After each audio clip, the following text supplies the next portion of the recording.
Welcome to Section 420, Talkin Yankees. As you know, the New York Yankees are known as the Evil Empire, and more recently, their hitters are known as Savages in the Box. My next guest is Mike. He's the host of the Savage Empire podcast, and he's here to join us now. Hi, Mike. Welcome to the show. Hey, James. Good to be here. Thank you. Now, it's a pleasure having you on. Now, people can follow you on Twitter at Savage Empire Pod, and of Yes. course, the Savage Empire podcast available on both Spotify as well as Apple Podcasts. Just love talking to other Yankee fans, and of course, hot topic. Unfortunately, got eliminated from the ALDS against Tampa. So let's just jump right into it in terms of that home run, bottom of the eighth, Broussard versus Chapman. I mean, as soon as that ball just goes over the wall, like, what are you thinking? I was thinking after the non-strike three call that it was just a matter of time. I mean, I even tweeted it right afterwards. I said, "Who didn't see that coming?" You knew it. It was a gut feeling, a pit. You knew it was going to happen, and it was horrible. Now, I mean, I was kind of shocked because, again, just before the series started, I thought, Tampa maybe will win game, but I figured we'd take it at least 4. Yeah. And then even when they fell behind 2-1, you figured maybe there'll be some Yankee magic in the ninth, with Whitey Ford passing away. It just seemed like the team had a lot of grit to it, especially, the way they came back and won game 2 again in the wild card series. So but I was just kind of stunned that ninth inning. They had like their body language is just like dead, like Stanton, Voit. This looked like they were defeated before, they even got into the batter's box. Yeah, I don't understand it. It's just you kind of got to give credit to Tampa. Their bullpen pitching was unbelievable, and we just could not hit them. It just came down. Really, it just basically purely came down to that emotion, pressing. Anything you want to say that the Yanks didn't or did do, it just didn't matter when they couldn't hit the ball anyway. No, definitely. That bullpen definitely, outperformed ours. Yeah. And I just thought, I don't know if you noticed too, and I was kind of just, ranting, early episode that it just seemed like they got every borderline call. Like Yeah. even the ball was low. It just seemed like, I don't know, the way the catcher sets up, Zunino and Perez, or I don't know. It just seemed like the Yankees, just really couldn't get a break. And a lot, especially let's look at that Giancarlo Stanton at bat in the ninth inning, starts off 2-0. And the next two pitches they were both low, but called them strikes. And look, you go from 2-2 to from 3-0 to possibly 4 and walking down to 2-2. It just changes the whole complex. And it just seems like, in addition to their bullpen being good, it's just they got like almost all those calls that were just right on the border that probably should have been balls. Yeah, the umpires definitely didn't do us any favors. It's just, going from 3-0 to 2-2 changes your bat completely. Now, if you remember the one situation where I can't remember who was batting, but I think it was, I want to say Voit maybe, but I could be wrong. They called the real high strike and it totally changed the whole at bat. He ended up striking out, basically swinging at a ball that was a little bit higher than the one it was called because he felt like he had to. When you can't control the zone, it changes your whole bat. It's a total advantage to the pitcher because they know how to expand it, and it ruins the at bat. The umpires helping. They're a good enough team. They didn't need help. No, We didn't get any of those calls. I agree. Like I would give Tampa the credit they outperformed, but also, again, there were a lot of blown calls there, and again, Yeah, could have went a totally different way. Now, where the Yankees really shot themselves in the foot, I thought it was the nonsense from Game 2, doing starting Garcia and switching to Happ. What were your thoughts on that move? I went nuts. I absolutely went nuts. Now it's been a few days, and I've heard just about every explanation about it, from Cashman to Hal to Boone to everybody, and I still don't understand why they did it. You can't defend it, and I'll give you the biggest problem with it. Even if Happ pitched decent, and then it becomes a bullpen game later on, the biggest problem is you burned 2 starting pitchers in one game. And why would you do that? Why would you do that to the kid? Then start Hap and have Garcia ready to go in game 4 because Monty pitched good, but Garcia would have been the better option because of the way he pitched down the stretch.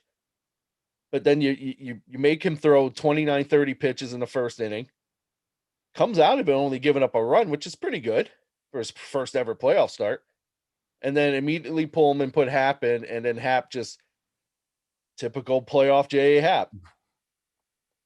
Yeah, so I mean, and I told that's actually a good point in terms of burning 2 starters because you don't know what's going to happen in games 3, 4, and 5. Maybe Tanaka wakes up on the wrong side of the bed and you need a starter. Now you burn 2. I totally agree. That made no sense. I mean, again, I was a little Horrible. surprised when they announced Garcia as a game 2 starter, but I figured, all right, he pitched well for the Yankees minus that 1 start up in Fenway.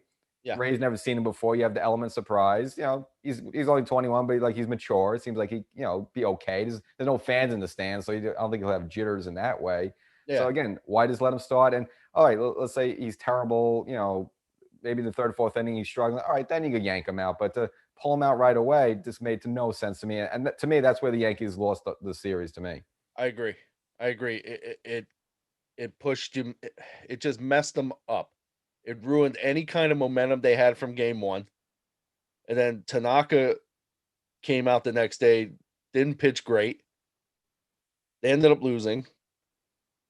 And now they're 1 game away from being eliminated. And then all your hopes and everything it's in Montgomery, who really everybody just assumed that he was going to get beat up on.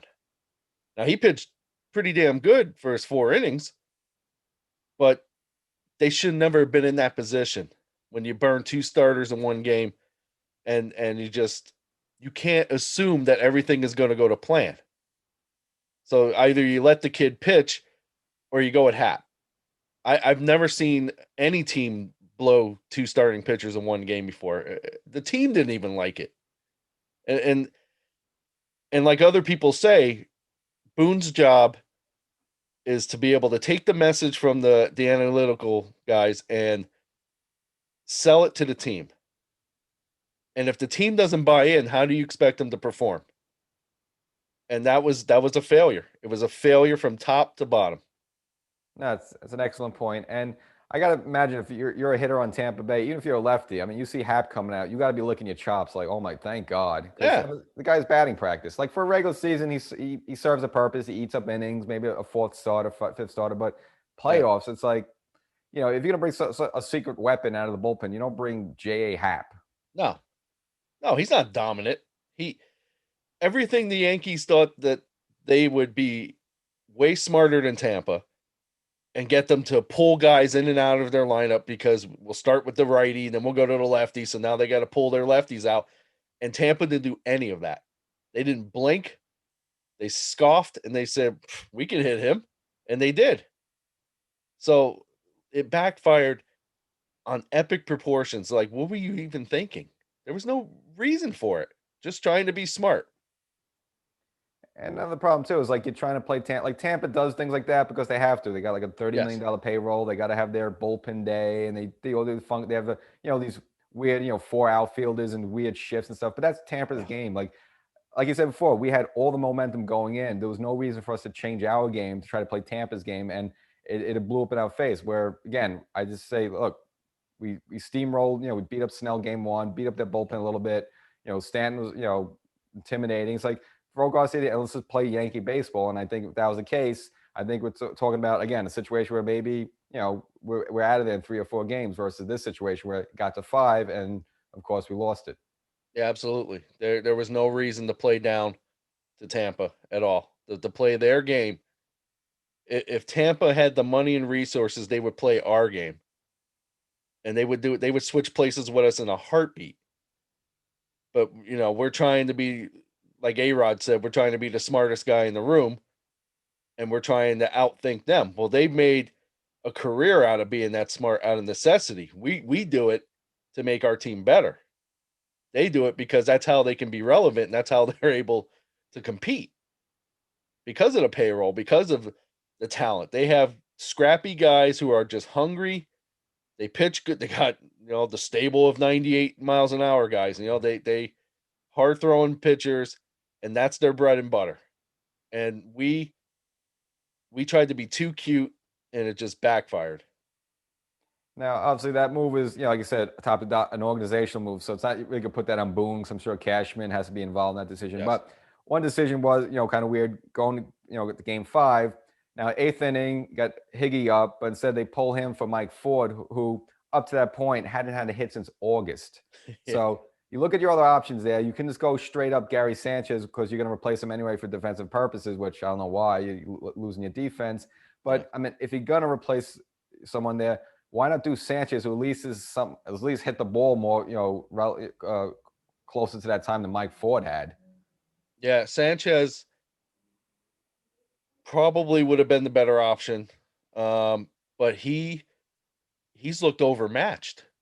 And when his last at bat before he got benched, it was 3 strikes, 3 fastballs, hit him if you can, and he wasn't even close. And a man of his talent and power should be able to just tattoo those balls, or at least make contact. And he hasn't. He's been lost. So I don't know if putting him up there would have been good. Absolutely against having Ford pinch hit. I understand why, because who was pitch? It was Castillo, right? Yeah, it was cast in the 8th.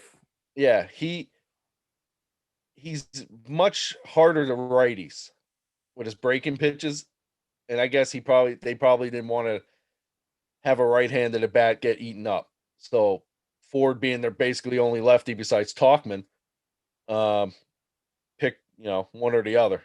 It was just bad all the way around. You kind of just have to go with your best, though. I think at that point. Yeah, but my feeling was, look, even though like Higgy hasn't been terrible, he hit a home run in game 1. He has handled the bat decently for the Yankees, so it's not like he's an automatic out. I would say, look, just maintain the defense because at that point, that's the most premium thing. And I'd rather have I'd rather give up that at bat and at least have Higgy behind the dish versus Sanchez behind the dish, especially when you have you're gonna have Chapman out there, Yeah. probably throwing balls in the dirt and spiking the slider and all that. So why are you lessening your defense? The whole thing doesn't make sense to me. And again, that's probably I put that more on Boone because that's like an in-game decision more than on Sure. Cashman. Yeah, I agree. I would have left Higgy in because, and I've been saying this for basically the whole playoffs. Now in the games that Sanchez started, pull him in the late innings to get like when Britton comes in and Chapman comes in, because those guys do throw the ball, especially Britton throws the ball in the dirt a lot. And you want a guy who isn't on one knee to be able to block the balls in the dirt. When you put Sanchez in there, I feel like it takes away those pitches because now they have to be aware that if they bounce it, there's a good chance he's not going to block it, which leaves everything up and makes it more hittable pitches. Yeah, so I mean that makes sense, and I just think Sanchez, in terms of like I said before, the fact they didn't pitch him, I just think I've been defending him a lot. I said just keep he'll work on his team, he'll get better, but I can see possibly him that this maybe him being shipped out to offseason because I think he really fell from grace. Just the fact that they didn't hit him in that spot.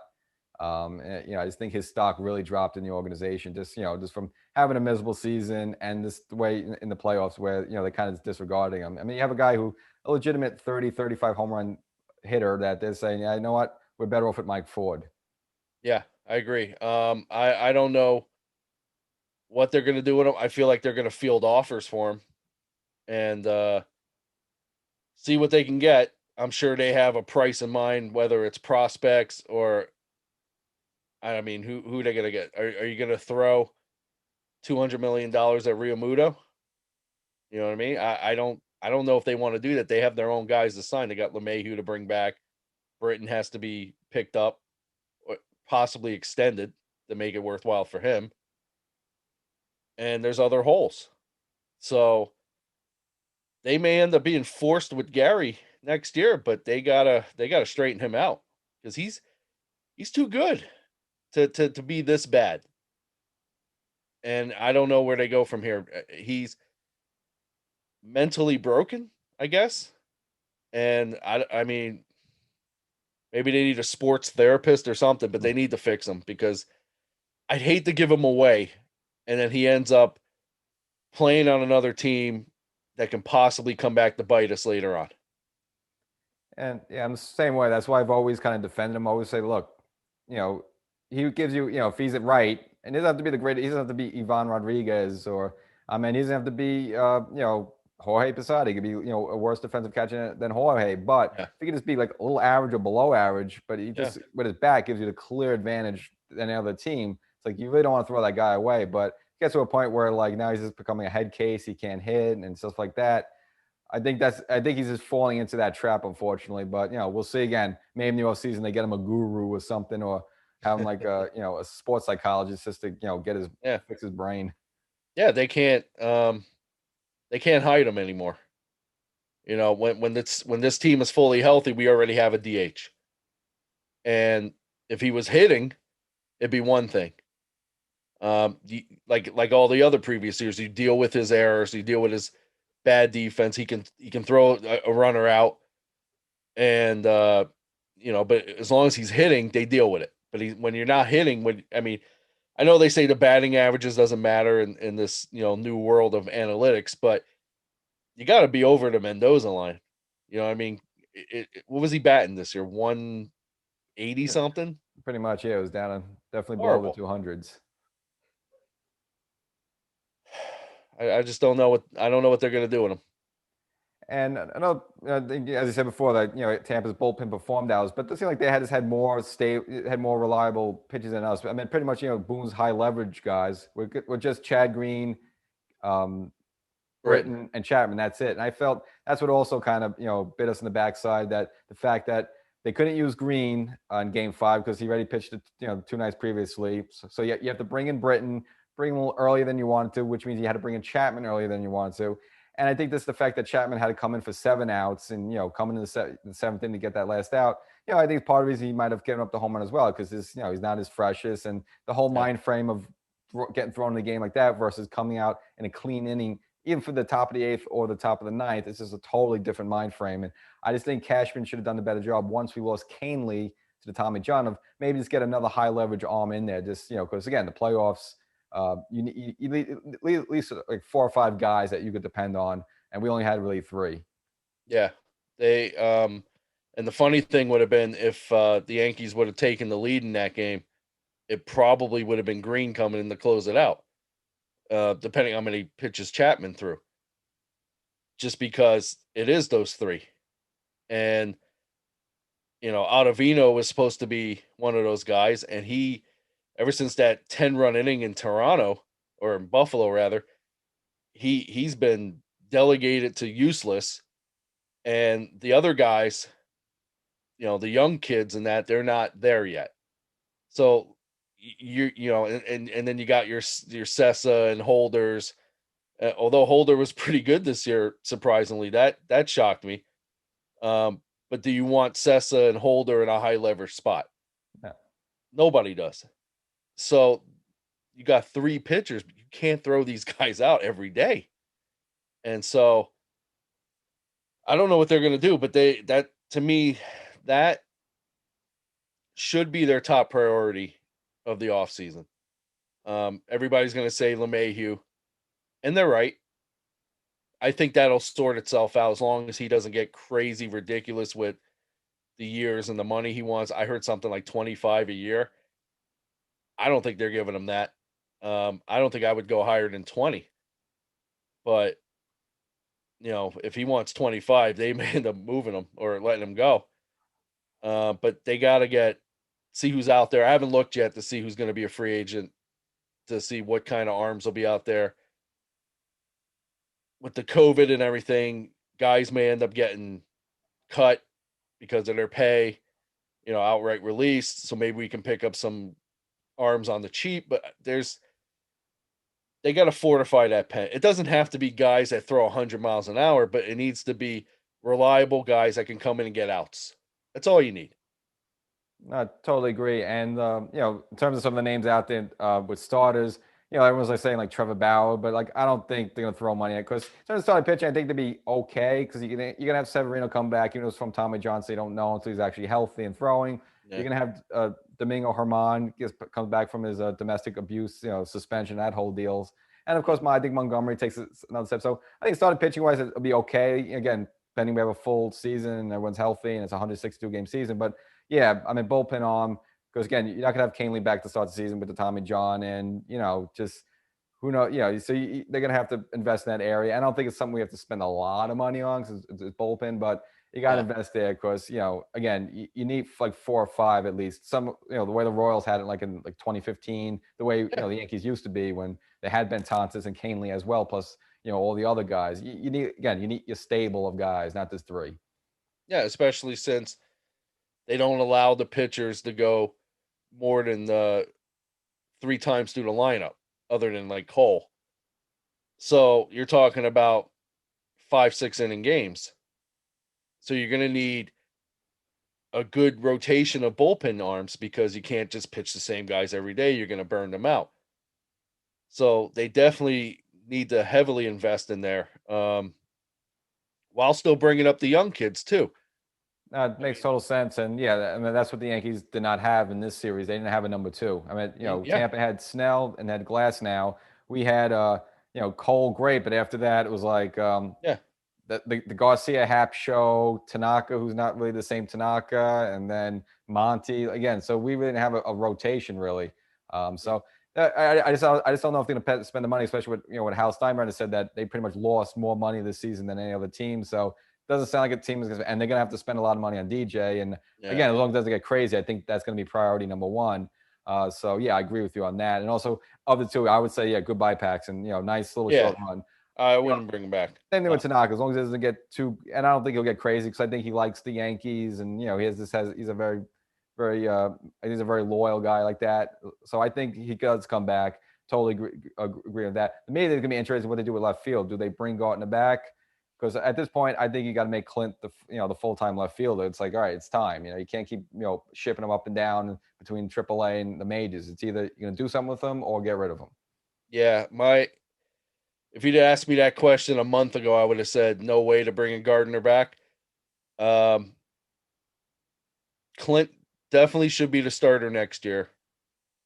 I think he's earned it. I think he's ready. And I'm not a fan of how they used him in the playoffs, but they went with the veteran leadership, and Gardner hit for the most part. Um, so I get it. But you got to take the training wheels off at some point. All right. He's shown this whole year that he's ready to go. He's over the concussions and the being, shy out in the outfield, and just he made all the catches he was supposed to make. He's hitting. He's definitely major league ready hitting. Um, as far as Gardner goes, I would bring him back. What's his option? Is it 10 or 12? Yeah, I think it was like around 10. That was it was like a 10. And Garner said he does want to come back and play, and he's gonna have to realize, you're gonna be a role player. And again, Yeah. Hicks is gonna pull a hamstring or a glute or something, and you're gonna need a center field, which Gartner could do that. So those guys playing time. I just don't know. Do you bring back like someone like that who's been with the organization so long just to have him as like a part-time player or only play once a week? I don't know, but it all depends their ego and what Gartner's comfortable with. The But sad, sorry, no, the no, no. the sad thing is we're only having this conversations because Talkman made that possible by his abysmal year. I mean, he couldn't hit anything. Um, Katie Sharp is, right? She No.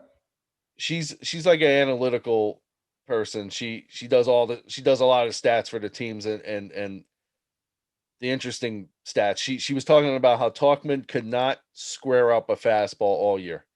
So basically, like almost every hit he had this year, he was late and everything went to left field. So once teams discovered that he couldn't catch up to the fastball, he's basically done. So he hit pretty good last year. So what happened? He took a step back. Defensively, great. He can play all 3 positions. But him not hitting made it possible for Gardner to even be back in the conversation. So because of Talkman, most likely they'll have to bring back Gardner. And I imagine it'll just be for the 1 year. I can't see them extending him past that. Now, No. it's going to be up to Clint to keep that spot. So hopefully that'll work out. No, actually, it's a great point on Talkman. So, Mike, again, fans can check you out, follow you on Twitter. It's at Savage Empire Pod. Yep. and of course, check out your podcast. So just really quickly, what inspired you to get started? And just figure, hey, I'm tired of talking to my car. Let me just start doing a podcast or something. It's funny. I listen to a lot of podcasts, some of the big baseball ones. I'm not going to mention their names. Hmm. But I felt like for years, even before podcasting became a thing, um, I originally wanted to be like an afternoon sports host, like Kay and LeGrec and all those guys. Um, I almost went to school for it like 15 years ago. Podcasting wasn't a thing yet. And I felt like I've always been very opinionated on my sports teams and just sports in general. And sometimes I have different views on things other than what the norm is. So when I was able to finally put this show together, I thought, man, this would be great. And this is something I've always wanted to do. Now I can get my voice out there. And I try, the biggest part of my show is I try to, especially on Twitter, because that's really the only one I'm on right now, get everybody involved. And I feel like that lacks in some of the other shows because they only tell their point and their views on everything, and they don't really allow their listeners, other than like voicemail episodes and mailbags and things like that, to really get their say. But I try in every episode to get, I'll post a question, people will comment, and I will read their comment on my show, and I'll give them full credit, so that way people will build their followers up and things like that. But that's basically the focus of my show. It's not just about me, it's about us. And I feel like if everybody has a voice and opinion about the Yankees, it makes for an excellent show. That's a great point, and it's a pleasure to have you on. I feel good to vent with you. So I guess in terms of closing, do you have any plans in terms of the off season of doing any special thing, anything different, or just kind of just take it as the news comes in? I'm gonna I'm gonna take it as the news comes in. Definitely want to keep going through in the off season. That way, at least there's something for people to listen to and getting new followers. I'm gonna try to get a co-host.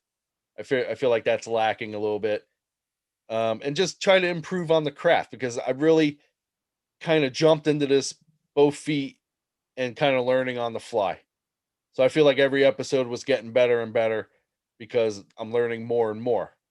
So this summer, winter or whatever, I'm gonna keep improving the show and figuring out more ways to make it more interactive with the listeners. All right, pleasure to have you on. And again, in terms of improving the show, I hope Cashman improves his team. So Yeah, thank you I once again. agree. It was a pleasure speaking with you. Thank you, James.